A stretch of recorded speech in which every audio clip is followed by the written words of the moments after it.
काफ़ी न्यूज़ है मेरे पास। पहले तो मैं बता दूं कि कल 23 मार्च की परेड हुई। पाकिस्तानी 5 अरब रुपया 500 करोड़ रुपया पाकिस्तान आर्मी को सैंक्शन किया गया इस परेड के लिए। 22 मार्च को एशियन डेवलपमेंट बैंक से पाकिस्तान ने $300 मिलियन की लोन ली। भिखारियों के पास खाने को पैसा नहीं, पूरी दुनिया से पैसे मांग मांग के जैसे तैसे मुल्क को चला रहे हैं, लेकिन आर्मी की अय्याशियां और ये ढकोसले आर्मी की इस परेड में इन्होंने दुनिया को दिखाया कि हम कितनी बड़ी फौजी ताकत हैं और हम हमारी पावर देखें और हमारे पास ये है और वो है। साले एक ब्राह्मोस मिसाइल को तो रोक नहीं सकते तुम लोग। सोचो जिस दिन एक बटन से 200 ब्राह्मोस आएंगे तो तुम्हारा पाकिस्तान पूरा ऊपर से नीचे तक सत्यानाश हो जाएगा। तुम्हारे इस परेड को हम क्या करें जो तुमने पिछले 75 साल में एक जंग तो जीती नहीं है। तुमने अपने ही लोगों को मारा है हमेशा, चाहे वो बंगाली हो, बलोच हो, सिंधी हो, मुहाजिर हो या पख्तून हो। कभी कोई प्रोफेशनल आर्मी आती है तुम्हारे सामने तो तुम्हारा पेशाब निकल जाता है। बालाकोट के अंदर घुस के अभिनंदन ने तुम्हारा बाजा बजा दिया, और जब वही अभिनंदन पकड़ा जाता है तो तुम्हारी इतनी औकात नहीं कि तुम भारत के एक आदमी को अपने पास रख भी सको। तुम्हारा यही आर्मी जनरल कांपता हुआ, टांगे कांपती हुई आया था। Ayaz Sadiq speaker national assembly का बयान रिकॉर्ड पे है, कई बार मैं लगा चुका हूं वो वीडियो, कि भाई साहब छोड़ दो अभिनंदन को वरना मोदी ने हमला कर देना है। वो माथे पे पसीना था। ये तुम्हारी औकात है और तुम ऐसी परेडें लगाते हो तुम, जिसमें तुम दुनिया को ये दिखा रहे हो कि तुम बहुत बड़ी तुर्रम खान हो और तुम्हारे पास ये पावर है और वो पावर है। तुम किसी जोगे नहीं हो, तुम्हारी औकात नहीं है कि तुम्हें आर्मी कहा जाए। तुम लोग एक बुजदिल भगोड़े ग्रुप हो जो सिर्फ अपने सिविलियंस को मारते हो, अपने सिविलियंस की जमीनों पर कब्जा करते हो और अपने बच्चों के लिए 5 star life Europe, America, Australia, Canada में अरेंज करते हो। तुम लोगों से ज्यादा बेगैरत दुनिया में कोई कौम नहीं है। इस पाकिस्तान का आज जो सत्यानाश है ये प्योरली पाकिस्तान आर्मी की वजह से है।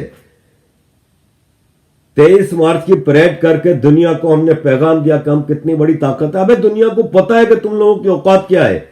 इधर से रशिया कान मरोड़ता है, इधर से अमेरिका कान मरोड़ता है, पीछे से दुम चाइना मरोड़ता है, पेट में चुटकी लगाता है सऊदी अरब और सर पे थपकी लगा देता है तुर्की।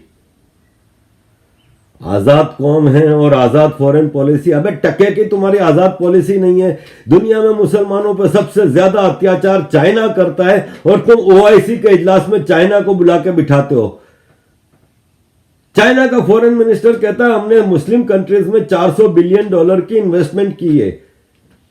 इसका कहने का मतलब यह है कि हमने $400 बिलियन में सारे मुस्लिम मुल्क खरीद लिए हैं।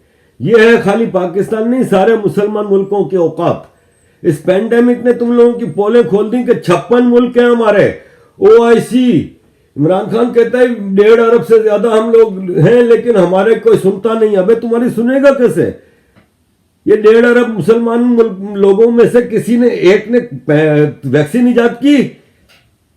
तुम लोगों ने आज तक कोई एक चीज दुनिया में इंसानियत की भलाई वाली इजाद की है सिवाय ब्लास्फेमी, इस्लामोफोबिया, टेररिज्म? बस यही तुम्हारी चीजें रह गई हैं। तो अजीज दोस्तों, 23 मार्च का ढकोसला हुआ था। मैं 23 मार्च के हवाले से आपके सामने कुछ हकीकत रखना चाह रहा हूं कि 23 मार्च 1956 से पहले पाकिस्तान में कभी 23 मार्च नहीं मनाया गया था, क्योंकि इसकी कोई ऑथेंटिसिटी थी नहीं।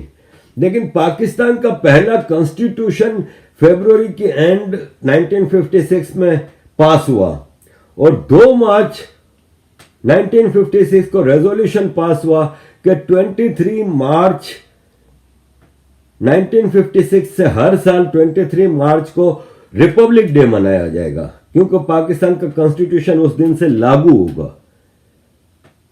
पाकिस्तान 47 में इंडिया से अलग होता है और 56 में इसका कॉन्स्टिट्यूशन पास होता है और गवर्नर जनरल की पोजीशन खत्म की जाती है।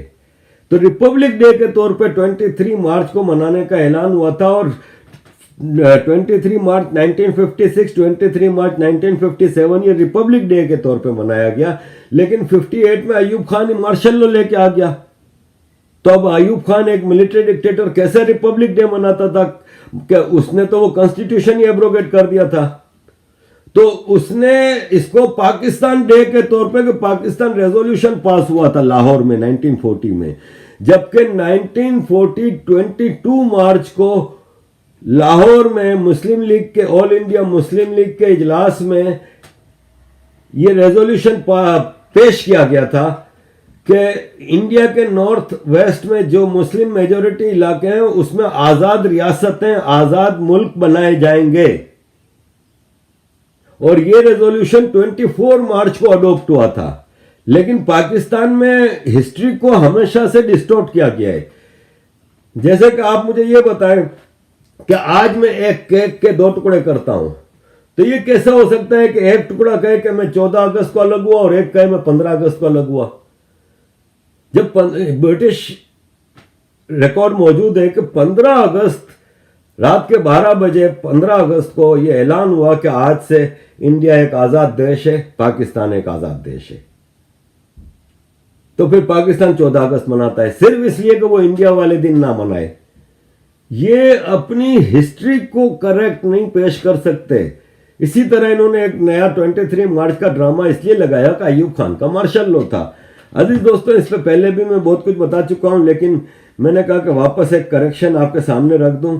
सिचुएशन इस मुल्क की यह है कि इमरान खान इस वक्त जैसे तैसे अपने आप को बचाने की कोशिश कर रहा है, लेकिन ये तयशुदा बात है कि इमरान खान ने जाना है एमक्यूएम पाकिस्तान आर्मी ग्रुप, क्योंकि इस वक्त 2 बड़े आर्मी ग्रुप हैं जो इमरान खान की बैसाखियां हैं, पाकिस्तान मुस्लिम लीग काफ और एमक्यूएम पाकिस्तान आर्मी ग्रुप। ये 2 इमरान खान की बैसाखियां हैं। एमक्यूएम पाकिस्तान ने मौलाना फजलुर रहमान के साथ मीटिंग के बाद ये ऐलान कर दिया है कि इमरान खान के पास पावर तो है नहीं, तो हम इमरान खान के साथ नहीं ओपोजिशन के साथ खड़े हैं। तो 6 ग्रुप, 6 मेंबर इसके हैं, 6 member of parliament calf league के हैं। ये दोनों इमरान खान की सपोर्ट से हट गए। इमरान खान वैसे ही फारिग हो गया है और वैसे ही इमरान खान की पार्टी के बेशुमार लोग अलग हो गए हैं। ये है जो लिस्ट, ये 51 मेंबर्स ऑफ पार्लियामेंट हैं जो 2018 के इलेक्शन में इमरान खान के साथ दूसरी पार्टियों से आके मिले थे। अब मैं पूरी लिस्ट आपके पास बैठकर नहीं पढ़ सकता इसमें किस पार्टी से अलग होकर ये आए हैं। ये हैं वो 51 लोटे जिन्होंने इमरान खान की प्राइम मिनिस्टरशिप को सपोर्ट किया था। अब ये तो लोटे हैं, लोटों का तो काम ही बदलना है। जैसे कि मैं बता चुका हूं कि जीएचक्यू के ऑर्डर पे ये इधर उधर होते हैं। और अगर इमरान खान ये समझता है कि आर्मी बाजवा के साथ इसके कोई टसल नहीं है, तो आज 23 मार्च में हिस्ट्री में पहली बार परेड में ऐसा हुआ है कि president of Pakistan, prime minister of Pakistan खड़े हैं और बराबर में बाजवा नहीं खड़ा। बाजवा किसी रूठी हुई बीवी की तरह 10 मील दूर खड़ा है। तो ये पाकिस्तान में पहली बार हुआ है, जो कि क्लियर मैसेज है। और ट्विटर पे इस पे कई लोगों ने ले दे की है कि भाई साहब ये क्या चक्कर है कि नॉर्मली तो आर्मी चीफ प्राइम मिनिस्टर के बराबर में खड़ा होता है परेड के दौरान, तो इतना दूर क्यों खड़ा है? इमरान खान पूरी कोशिश में है कि किसी तरह वो बाजवा को हटा के वो कर दे, लेकिन भाई साहब बाजवा है ना, वो पाकिस्तान का अमीरुल मोमिनीन है। पाकिस्तान एक मिलिट्री क्रेसी है, डेमोक्रेसी नहीं है। यहाँ पे मिलिट्री की चलती है। अजीज दोस्तों, बिल्कुल जाना तय है इमरान खान का। अब मैं इस पे आपको मजीद डिटेलें क्या बताऊं, मैं 2 दिन से इस पे वीडियोस लगा रहा हूं। इमरान खान के खिलाफ पूरी हवा चली हुई है। इसके अपने हवारी अब इसके पीछे से हटते जा रहे हैं। जो इसके अय्याश कैरेक्टरलेस दोस्त थे, जो करप्शन करने के लिए इसके मिनिस्टर बने थे, वो भी कहां है? फैसल बावड़ा बना लिया इसने खूब माल। 4 साल इसने अय्याशी की, खरबों रुपया बना लिया। अब जाके बैठ गए कोने में कहीं। कहां है अली जैदी, कहां है जुल्फी बुखारी, कहां है जहांगीर वो लंदन का, कहां है वो अनिल मुसर्रत? फवाद चौधरी की बोलती बंद है। आए माए शाए कर रहा है, ओपोजिशन को मनाने की कोशिश कर रहा है कि किसी तरह मुझे वहां जगह मिल जाए। एक और लोटा है पंजाब से, राजा रियाज, उसने बयान दिया है कि फवाद चौधरी हमारे आगे हाथ पांव जोड़ रहा है कि यार मुझे मुस्लिम लीग नून या पीपल्स पार्टी में वापस शामिल करवा दो। लेकिन इसने इतनी बदतमीजी कर दी अब तक कि इसकी वापसी का कोई चांस नहीं। अजीज दोस्तों, वो चौहान, शहबाज गिल ने जो बयान दिया था कि पंजाब में जो औरत का शौहर मर जाता है उसको रंडी कहा जाता है, ये जरा वीडियो देखिए, फिर मैं आता हूं। सवाल है आपका। देखिए, बात यह है कि अक्सर जो यूफेमिज्म्स हैं और लिंग्विस्टिक्स है, उसमें हर जगह की अपनी बात होती है। मैं छोटी सी बात बता देता हूं आपको, मुझे भी चंद दिन पहले पता लगा, पहले पता नहीं था। हमारे पंजाब में जब किसी खातून का शौहर फौत हो जाता है तो उसको रंडी कहा जाता है। पंजाब में जब किसी खातून का और जब मर्द का फौत होता है तो उसको रंडवा कहा जाता है। कराची में मुझे मेरे एक साफी दोस्त ने कहा ये गाली है। तो बात यह है कि ब्रोकर जो होता है, जिसको अंग्रेजी में ब्रोकर कहते हैं, उसे पंजाबी में दलाल कहते हैं। नहीं, मैं बता रहा हूं, आप पंजाबी नहीं है, मैं आपको। ये है इनका इंटेलेक्ट लेवल, ये है इमरान खान के मिनिस्टर्स, जिनकी जबान आप देखें, आज सारे पंजाबी इंटेलेक्चुअल चीख रहे हैं कि ये फयाज चौहान ने हमारी पंजाबी सकाफत को क्या रंग पेश किया है।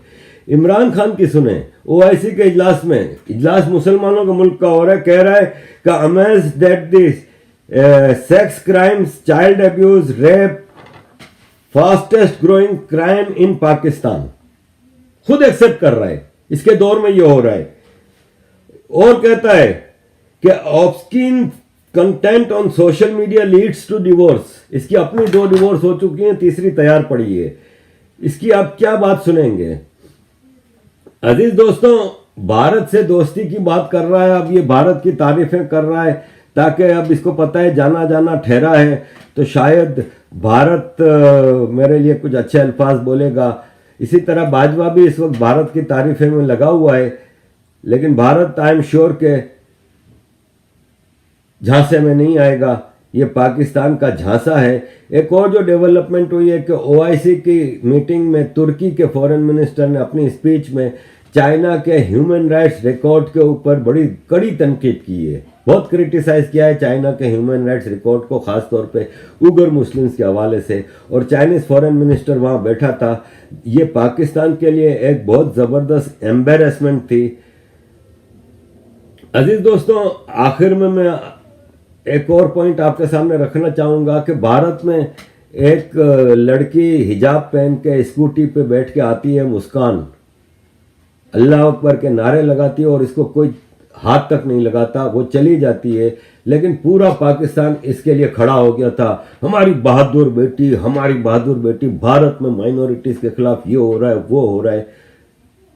पाकिस्तान में पिछले 4 दिन में 5 केस रिकॉर्ड हुए हैं, हिंदू लड़कियों के अगवा, rape, sex video, force conversion और रेपिस्ट के साथ शादी, जिसमें से एक लड़की ने रेजिस्ट किया, पूजा ने, उसको मार दिया गया।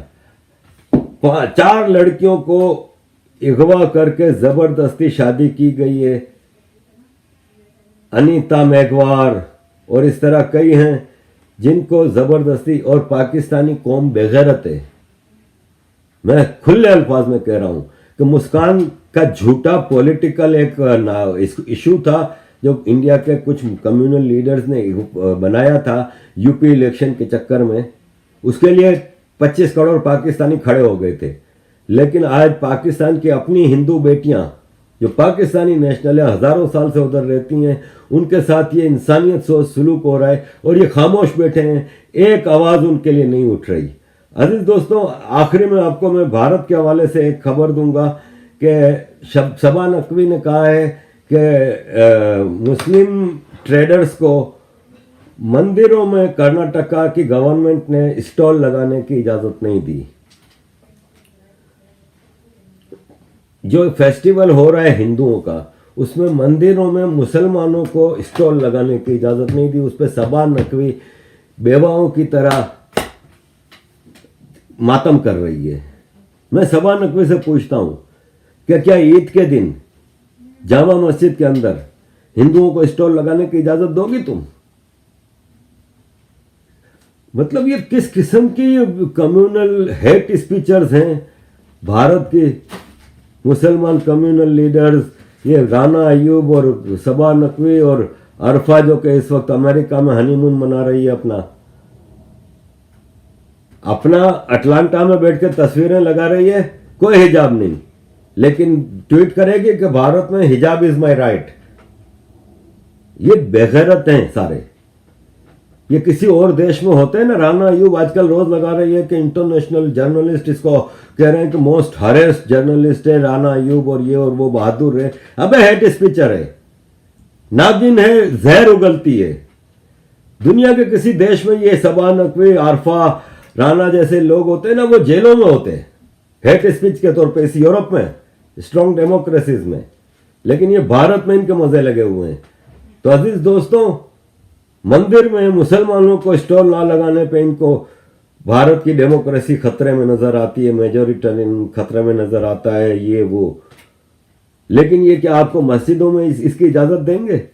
ये तो अपने मक्का में गैर मुस्लिमों को तो घुसने नहीं देते।